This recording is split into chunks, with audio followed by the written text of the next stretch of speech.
I ran into this last week. Here's what fixed it for me. If you're looking to remove a device from Phemex, follow these simple steps. Step 1. Log into your Phemex account.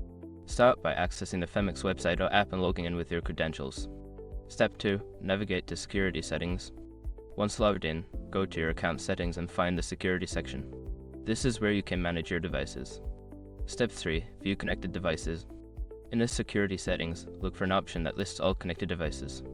This will show you which devices are currently linked to your account. Step 4. Select the device to remove.